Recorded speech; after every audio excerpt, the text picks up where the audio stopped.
Bonjour Hugues Cazenave, Bonjour. bienvenue, merci d'être avec nous. Alors Hugues, on a la chance de t'accueillir en tant que président fondateur d'Opinionway.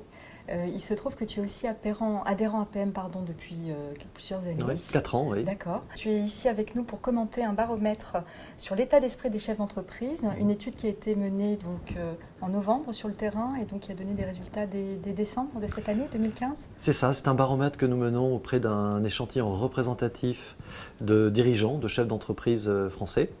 Et nous les interrogeons sur un certain nombre de sujets, à la fois sur la conjoncture et sur leur état d'esprit, leurs attentes, leurs perspectives de recrutement et autres. Donc on a interrogé 500 dirigeants d'entreprise. D'accord. Le terrain s'est déroulé en octobre-novembre et effectivement les résultats sont tout frais et prêts à être commentés. Est-ce que tu voudrais commencer par le contexte économique, de quelle manière il est perçu? Est-ce que ça concerne tous les secteurs dans leur façon d'être appréhendés? Est-ce que tu peux nous en dire un peu plus? Oui, alors c'est vrai que le premier enseignement de ce baromètre, c'est que nous leur avons demandé de juger l'année écoulée, cette année 2015, qui était tout de même un peu compliquée. Et c'est vrai que cette perception est plutôt ambivalente dans leur état d'esprit. C'est à la fois une année qu'ils jugent difficile, le mot difficulté, c'est le mot le plus fréquent qui leur vient à l'esprit quand on les interroge de manière ouverte sur ce bilan de l'année écoulée. Mais on constate aussi des signes plutôt positifs, puisque parmi les mots qu'ils nous citent, on trouve des mots comme développement, croissance, changement. Donc une perception plutôt ambivalente de cette année compliquée, difficile, mais qui ouvre aussi des perspectives. Et c'est vrai que quand on regarde ce qui s'est passé au cours de cette année en France, les attentats, mais aussi une certaine forme d'embellie économique. Tu parles de confiance. Je sais que le terme résilience revient aussi dans ton baromètre. Est-ce que tu pourrais nous en dire plus? De quelle manière tu définis ce terme de résilience pour l'entreprise? Alors c'est vrai que résilience est un terme qu'on utilise plutôt dans d'autres disciplines, dans des disciplines plutôt psychologiques. Mais pour ce qui concerne l'économie, l'activité des chefs d'entreprise, je crois que le mot est bien adapté pour parler de cette année écoulée, cette année 2015, parce qu'il y a eu tout de même un contexte assez difficile, assez délicat, avec ces attentats qui ont perturbé la vie économique, et puis un contexte international, une économie mondiale qui a connu aussi quelques soubresauts. Et donc la résilience, c'est la capacité des chefs d'entreprise à faire face à cet environnement plutôt difficile, plutôt compliqué. Et on constate effectivement des signes évidents de résilience de notre échantillon face à ce contexte difficile. D'accord.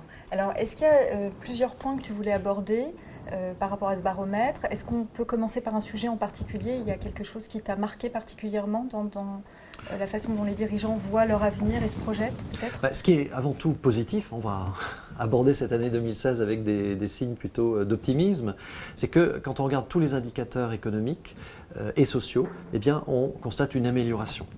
Par exemple, quand on les interroge sur la performance économique, eh bien, elle s'améliore. Quand on les interroge sur le climat social dans leur entreprise, là aussi, il y a une amélioration.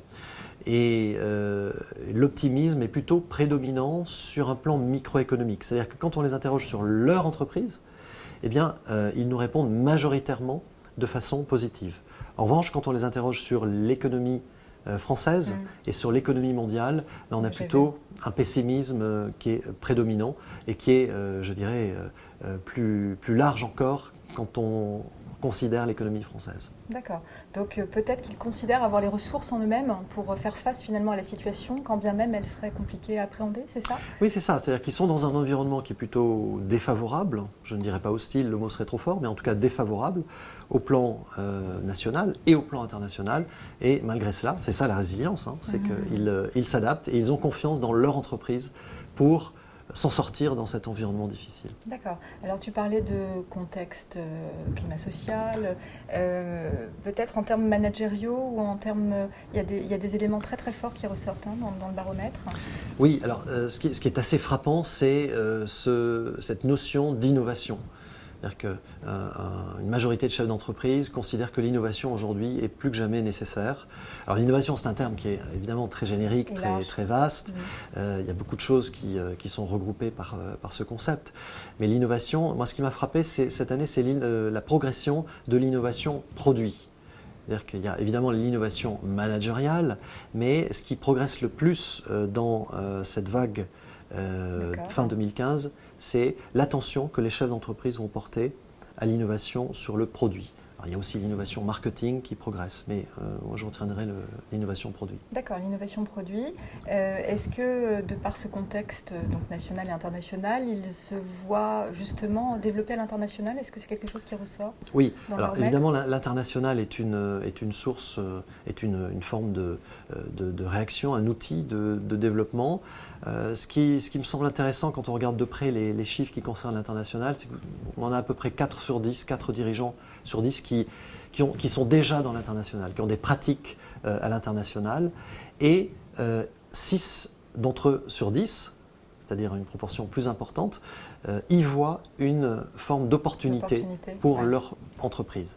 Donc, dans les pratiques, c'est encore minoritaire, mais je dirais que c'est assez logique parce que dans notre échantillon, on a des grandes entreprises, mais on a aussi des plus petites entreprises qui ont peut-être plus de difficultés à s'ouvrir à l'international. Mais déjà dans leur tête, dans leur imaginaire, dans les perspectives qu'ils voient, qu'ils envisagent pour leur entreprise, eh bien, l'international constitue déjà une opportunité. D'accord. Alors, tu parlais d'innovation en termes managériels qui était peut-être moins considérée comme prégnante pour les dirigeants.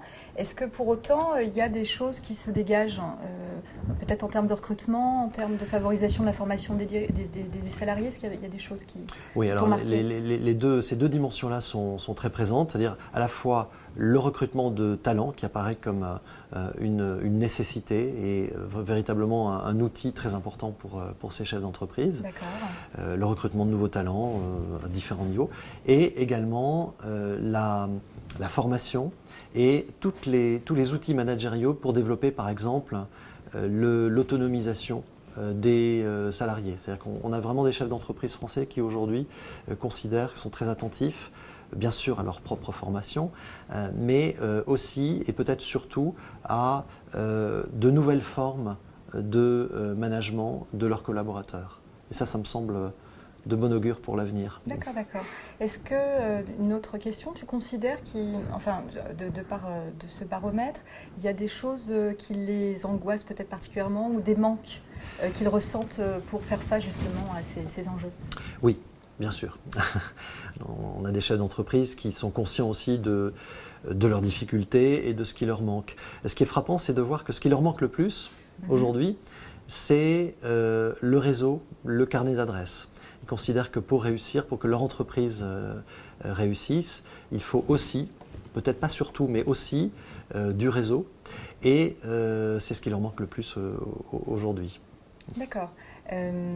Pour peut-être arriver sur des éléments de conclusion par rapport à ce baromètre, est-ce qu'il y a des éléments que tu aimerais mettre en avant plus particulièrement par rapport à tout ce qu'on a dit? Est-ce qu'il y a des choses quand même qui... Moi, je retiendrai deux choses. Oui. La première, c'est que ça va mieux. Portons un regard positif sur ces chefs d'entreprise qui envisagent l'avenir avec plus de confiance que l'an dernier. Ça, c'est tout de même un point très remarquable. Et le deuxième point, c'est l'innovation. C'est l'innovation. Je suis moi-même un dirigeant d'entreprise, un adhérent APM. Et à l'APM, on est particulièrement attaché et conscient que l'innovation, c'est un point essentiel pour la survie et le développement de nos entreprises. Bon, merci beaucoup. Alors, ce baromètre a été aussi établi auprès d'une population APM. Est-ce que tu peux nous en dire plus? Oui, alors c'est vrai qu'on a un questionnaire qui est vraiment intéressant et ce qu'on a voulu faire avec les dirigeants de l'APM, c'est de poser ce même questionnaire, d'administrer ce même questionnaire à un échantillon, aux adhérents APM pour pouvoir mieux les caractériser et apprécier cette population particulière que sont les dirigeants d'entreprise. Et effectivement, il y a des différences, il y a des caractéristiques propres à ces dirigeants APM que nous sommes. Alors, tu peux nous en dire un peu plus, ton analyse? Oui, alors ce sont des dirigeants qui ont des entreprises de taille un peu plus importante. D'accord. Mais surtout, je crois, ce sont des dirigeants qui sont beaucoup plus attachés à la stratégie, à la vision stratégique et qui ont une approche managériale encore plus tournée vers l'international, encore plus tournée vers l'innovation et encore plus tournée vers la croissance, le développement et pour cela, encore et toujours l'innovation. D'accord, donc c'est très bon augure par définition. Ah, moi, j'ai toujours cru que les chefs d'entreprise APM étaient en avance par rapport à l'ensemble des entreprises françaises, oui. Merci mille fois pour ton analyse, Hugues.